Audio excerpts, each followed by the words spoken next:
Hello everyone and welcome back to SGTV. So today we're going to be talking to you about becoming an electrician from the army.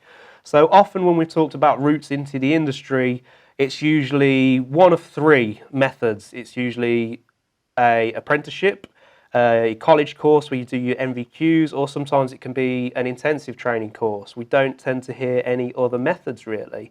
But today we are joined by Tristan Rycroft from TR Electrical.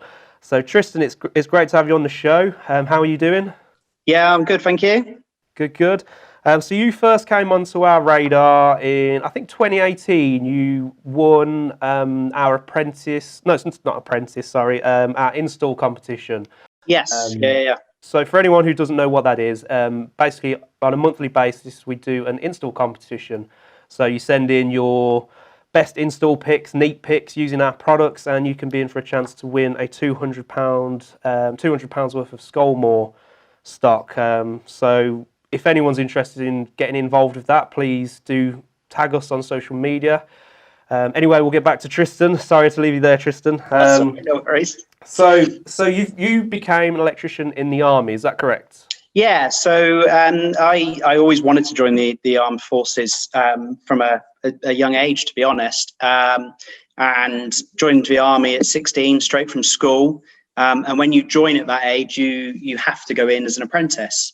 They like to obviously mould you as the senior NCOs of the future.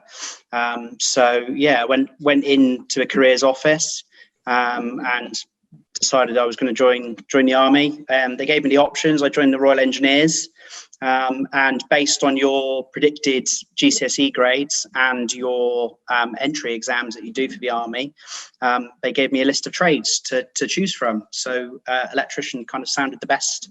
I didn't really have any thoughts about being an electrician before that.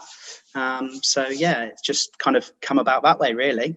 Is it just, this might be a silly question for any other serviceman, but is it just the engineers that offer trades qualifications? No, so I could have joined the REME or the Royal Signals, but the Royal Engineers just sounded the most interesting to me, not just through being a tradesman, but the other parts of the jobs that we do as well in the engineers. So yeah. And how, so when you joined the army at 16, how long did it take you to qualify as an electrician? So when I first joined in, when you go in as an apprentice, your basic training is a lot longer than a standard soldier. So I actually do 9 months basic training, because the idea of the apprenticeship scheme in the army is you are going to be the senior NCOs and future officers of the corps. So it's a lot more intensive with your basic training. You go a lot more in depth than the standard route as an adult entrant. So yeah, 9 months basic training. Then you've done 3 months of our combat engineer training, which is the other side of the Royal Engineers that people probably know a bit more, which is the bridge building and the mine laying, the mine clearance, all of that sort of side of things. And then you go on to your trade training, and depending on what trade you've chosen and what trade you're going into, depends on how long the course is then from there. And it's split into 2 sections. So you do your first section, which for an electrician was 11.5 months. Then you go away to your unit and get experience, and then you go back and finish the course off, which is a further 9 months, I think it was, after that. So when you're doing that kind of training, you've done your basic training, you're then going on to your electrician training. I'm assuming you're also being given all sorts of other training and your physical drills, that kind of thing. So yeah, that's surely going to be difficult, not only physically but mentally, to take that all in. I mean, I know from having spoken to most people in the industry, when they're actively wanting and trying to learn, it's a lot to take in. It is, yeah. It's very intensive. I mean, it's the first half of it is kind of 11 months pretty much pure classroom work. There's not a lot of actual practical work. You gain that experience when you go out to your unit. So yeah, it's kind of 11 months in the classroom, eight in the morning until kind of 5:30, 6 o'clock at night, and then you're expected to kind of go away and do your other side of kind of all your soldering skills as well. So all your physical training and everything else with it. It's it's pretty full on and intense. Do you mind me asking about the cost of training? Because obviously, if you're going to college, especially when you're over a certain age and things like that, or doing courses, you have to pay. But if you're in the army, is that included in? Yeah, no, so it doesn't cost you anything. You're expected to sign on. So when you first join the army, it used to be you would sign up for 12 years, but when I joined, it was 3 years. But you then also sign a further agreement to say you're not going to leave for another certain amount of years. So for the courses I'd done, it was another 3 years. So basically, you say that you're not going to leave the army for another 3 years on top of that. Just to try and obviously entice you to stay, I guess, and they know they're not wasting money on the training. So you're almost earning that debt off in a way. Yeah, basically. Yeah.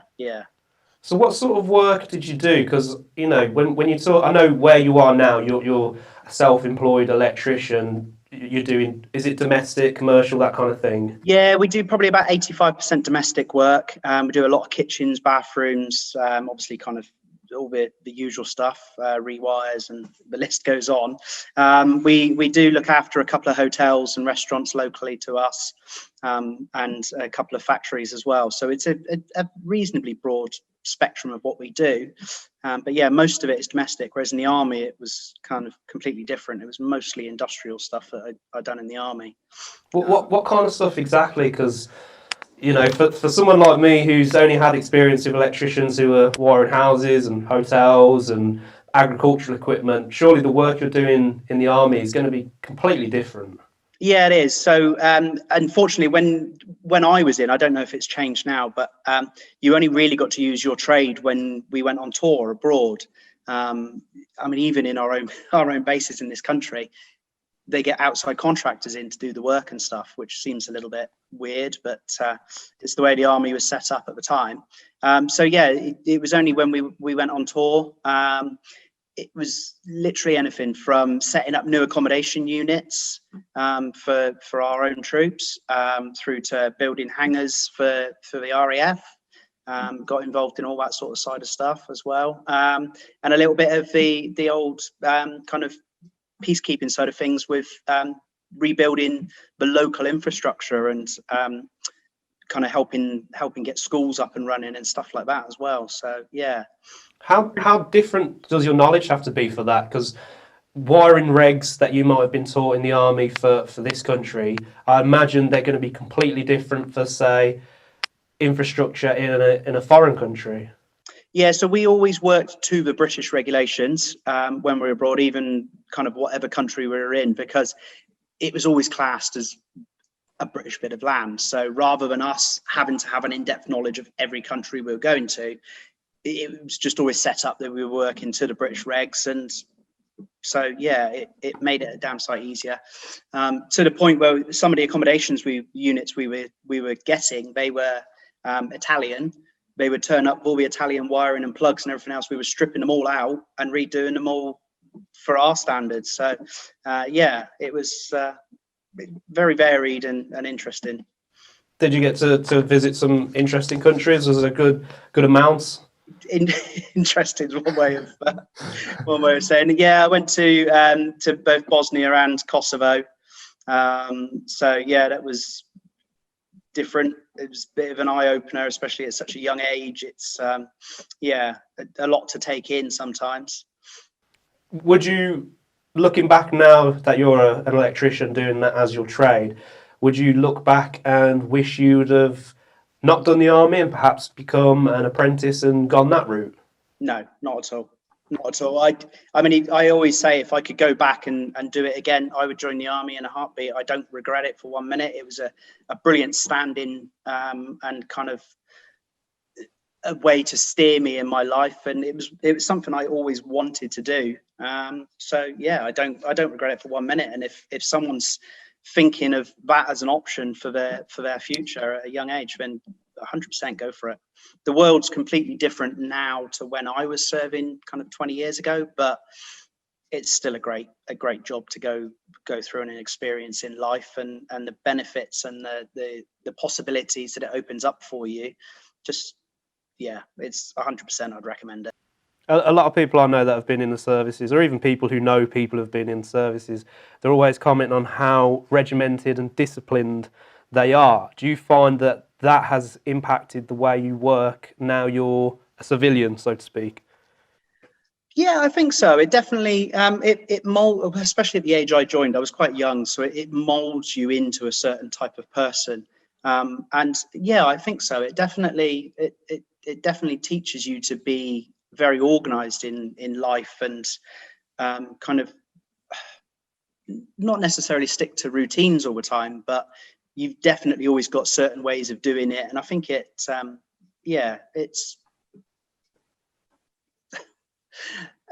certain way of being in life, definitely.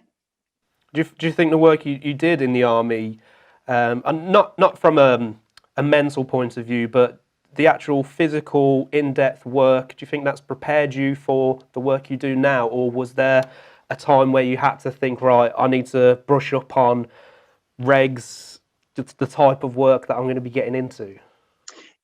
Yeah, because I didn't do a vast amount of domestic work when I was in the army, that side of it to me was completely alien. I mean, I don't think I even saw twin and earth cable until after I left the army, and I joined the company I went to work for after the army. So that was a little bit alien, and it was kind of like a whole new set of regulations all over again.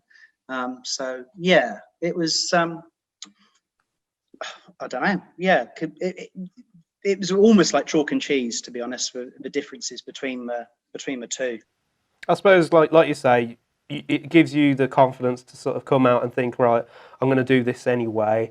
And you've got to find your feet anyway, and having the confidence behind you to do that is what you need, I suppose. Yeah, definitely.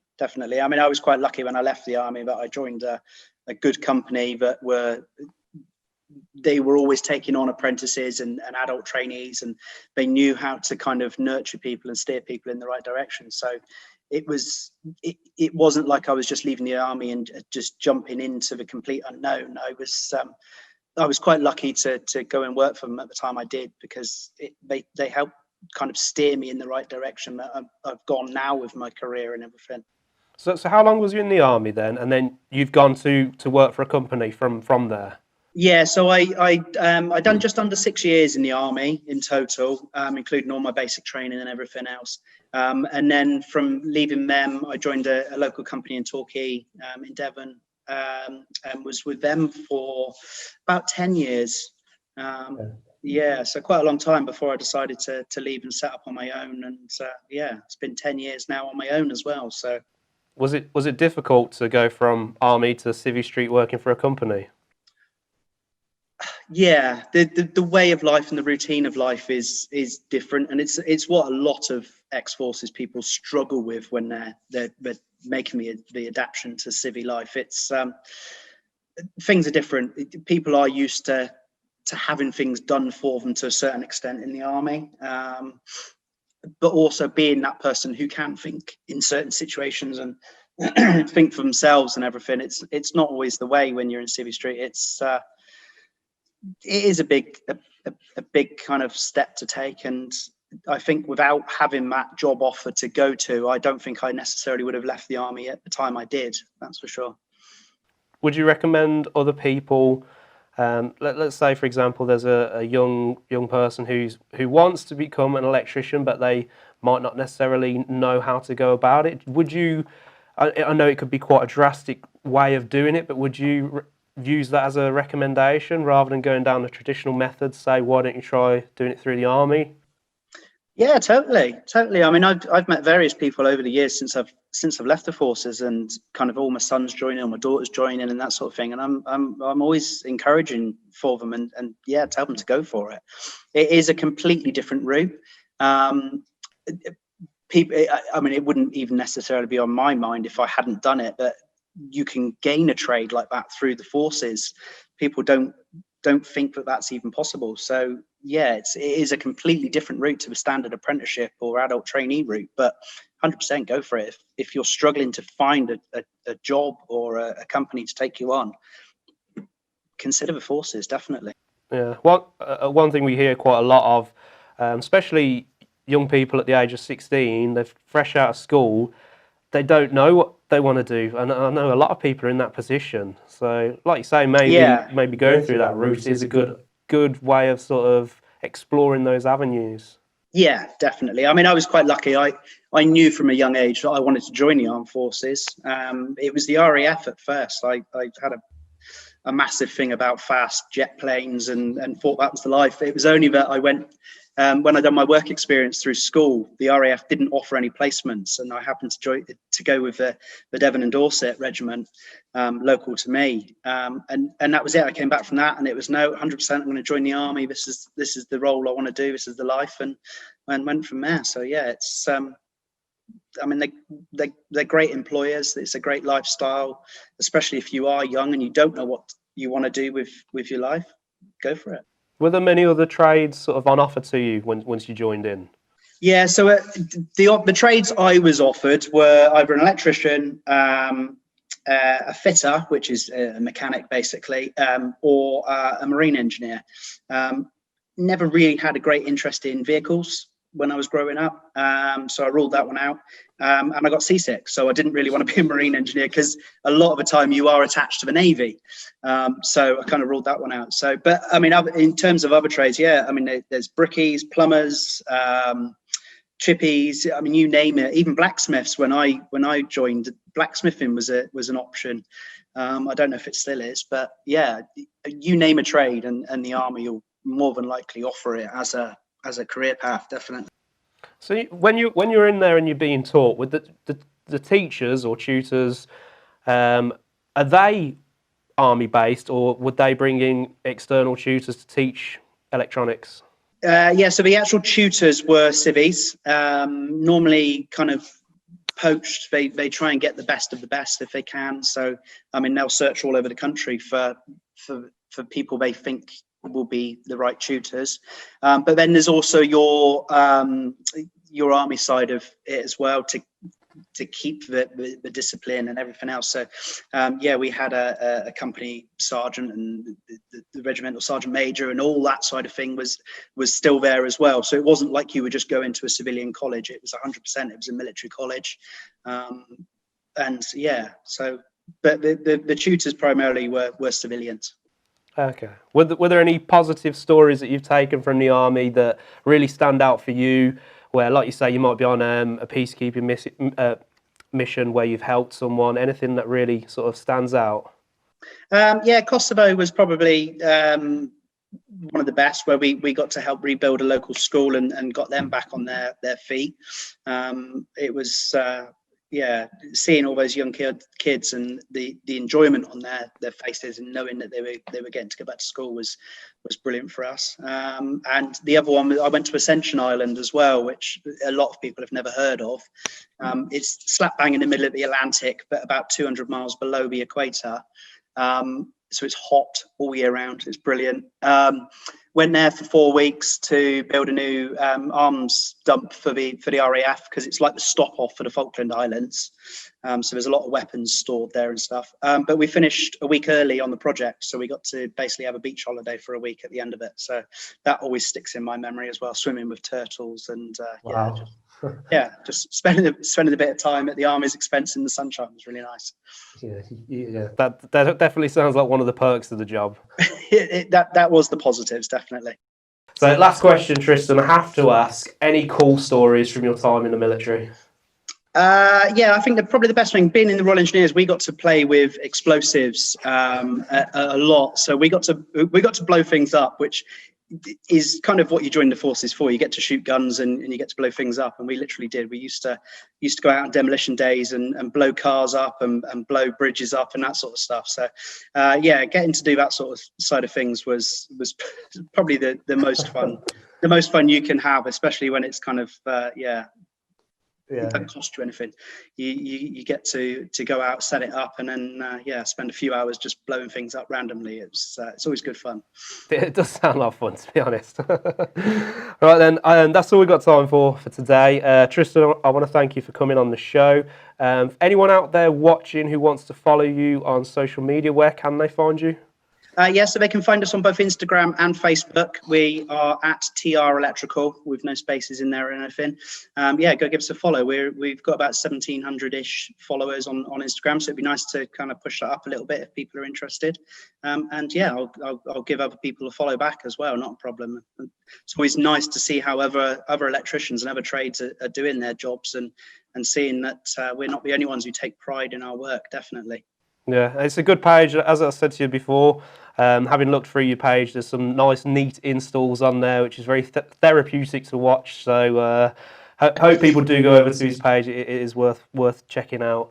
Thank you very much. Hope you've all found that useful. Anyone watching out there, if you do actually have a history of being in the military and are now an electrician, we'd love to hear your stories or put them in the comments below. So do get in contact. Also, please make sure you like, subscribe, and hit the notification button below to see more videos from us here at SGTV. That's all for today. Thank you for watching.